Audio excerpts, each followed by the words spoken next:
Pearl. All right, so Pearl is going to be the prequel to this year's X, man. It's hard to believe that came out this year too, man.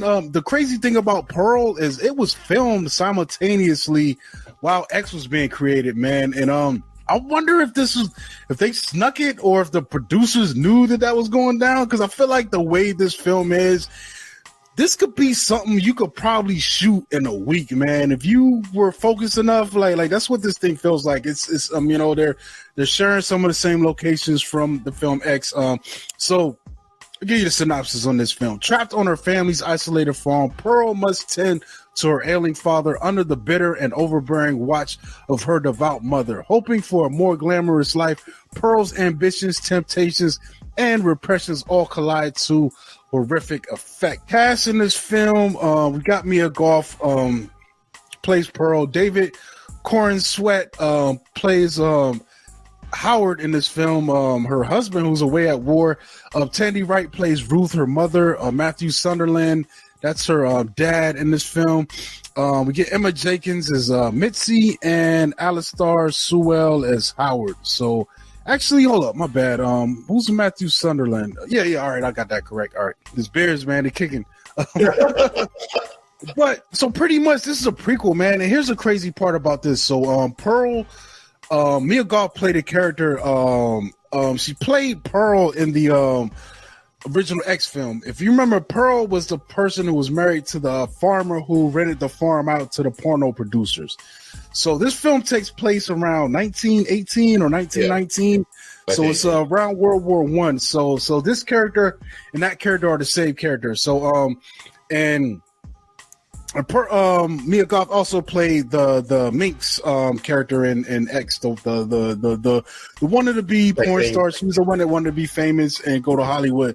So in this film, she's playing the young version of Pearl, man, and it's crazy. Like this is a wild film, man. Basically, we're learning about what makes this character tick, and later on to be the person that's renting out the farm to these producers, man. And it's crazy because I don't know how I would describe this film. It's definitely in a horror genre, but I feel like it has more of a drama slant. Even though that's what I was going to say.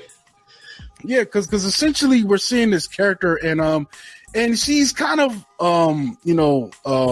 there's a little bit of sympathetic about her, man. You know, her husband's away at war, World War I. She's stuck on a farm with her family for some reason. I don't know why she's and I guess there was a thing that was brought up in this film too about the husband chose to stay with her family on this farm and then left to go to the war. I don't know. There's one of the things about kind of listening to what was going on is like her in-laws might have been a little bit more well off because they actually bring them dinner and Pearl's mother doesn't even want to take it because she thinks it's charity, but and they just leave like whatever food that is like on the porch, and that food is on that porch all film long.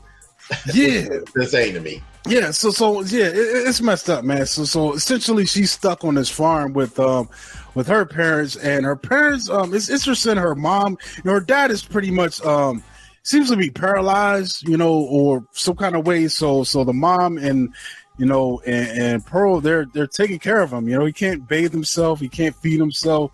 He's just pretty much in almost a vegetative state, man. He sits in the chair all day. They wheel him around or whatever. But at the same time, her mom is just real hard on her, man. Just so oppressive. Just like whatever you're thinking about, it's not going to happen. They're penny pitching. They're like, it's just a really bleak existence, man. You know what I'm saying? Especially, I could imagine this could be tough for someone, in her early 20s or whatever, or maybe she's even like 19 or whatever, man. People got married young back then, but it's just like, this is like a really bleak existence, man. You know what I'm saying? She tries to escape. There's that scene where she goes to town and goes to a movie. The mom's like, yo, where's that 8 cents? I'm like, dang, you missing 8 cents? I can't see a movie. Like it's crazy. But what gets me through this film and what I think stands out the most is Mia Goth's performance, man. Like she does have like a, she wants to be famous, man. That's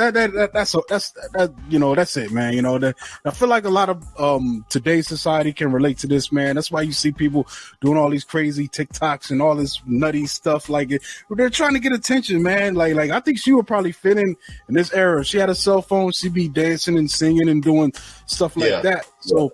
But also it also represents a way for her to escape, man. So, you know, when she goes to town, like I did enjoy the fact she goes to town and meets the film projector guy and he's showing her stuff, you know, she's seeing, you know, the characters in the movies and all that stuff. So I thought that was really cool. But then I don't know, man, it's hard to say, man. It makes you wonder, like, and I think that's the magic of this film is like, is she broken in a way, or have the circumstances broken her? You know what I'm saying? It kind of make you wonder about that. Yeah, because things come to a head and she just doesn't react so well to some of the things. People end up dead. I don't want to spoil it too much because I think that is a thrill to see how this thing unfolds, man. Like as far as a singular performance, you know, from an actor, man, I think Mia Goth is going to be you know, leading in a lot of categories this year. If the people aren't turned off by the genre itself and what's going on, because I think there is a magical thing going on when you watch this film and watch her, you know, as an actor, you know, doing what she does as this character, man. It's crazy. Well, like one of the things about it though, the things you see that happen in Pearl, when you see her in that, it's pretty much how that character hadn't really changed or resolved, you know, their issues. And it's been going on for years. You know what I'm saying? Yeah, it makes sense. How that character is in that, like later on, it definitely makes a lot of sense, dude. All her hang-ups about what's going on. You just want to be, you know, including the mom's influence, you know, how the mom is treating her, you know, and you know, especially when it comes to things like, you know, especially in the era, man, sexualization and all that. And it was a really different time, man. And it makes sense, man, because we're talking about, what is this, let's just say 1920, going into the 70s. So we're like 50 years now of this character's life, you know, living, you know, with that influence, man. And it's crazy, man. Like, it's one of the ones I can't really give you. I don't want to give you too much on the plot, man, because it's got some interesting stuff going on. I will say this, man, you know, she does get an opportunity to possibly pursue, you know, her dreams, and that doesn't go well, and that's when this thing, like, I think it's a good character study, man. That's what this film feels like to me, man. More so than the plot and the actual, you know, events. It's just it's like I would say, as much as people were harping on Joaquin Phoenix's Joker, I think this has that beat, man. As far as seeing someone go through the motions and start as one way and end up as another thing, man. Like, I think this one, you know, has that beat, man. And I think that's why I kind of like this film a bit more than X, man. To me, X seemed like they were reskinning maybe a Jason flick or you know, or one of those. It's really to me, it reminded me of Chainsaw Massacre in a way, but at the same time, when you put these two films together, it's more of a movie. Yeah. For some reason now I've seen Pearl. It does boost X up a little bit more for me, but I still like Pearl better if I'm compared to two. But I will say this too, it's got me highly anticipating. What's the next one? Maxine, yeah. I'm very curious, man. And it's also interesting too to point out that Mia Goth does have a writing credit on this film. So that's kind of interesting. So she worked with the writer to help flesh this out, man. So I don't know, man. Like, all I could think of is, man, we might be seeing the emergence of a really great talent, man. You know, like it's curious to see what they're working on next, man. T. West is definitely, has he's doing his thing, man. But also I think him combined with Mia Goth, that's something that's going to be crazy of going forward, man. Yeah, I just now saw like House of the Devil like this year, and that film is amazing. Who did that one? Ty West did that one also. Oh, okay. It's on Netflix. Corey, if you haven't seen that, you need to check that film out. Mm-hmm. Yeah, House of the Devil. Yeah, definitely, man. I would definitely recommend checking this out, man, if you get a chance. So it's definitely worth it, man. Like I said, man, Mia Goth definitely throws it all into there, man. And to that performance, it's like it reminds me of when Viola Davis was throwing them snot bubbles in Fitz's, bro. Like you going all in, man. You like very random. You see where a role where people just where the actor just bears it all, man, and just like they're just.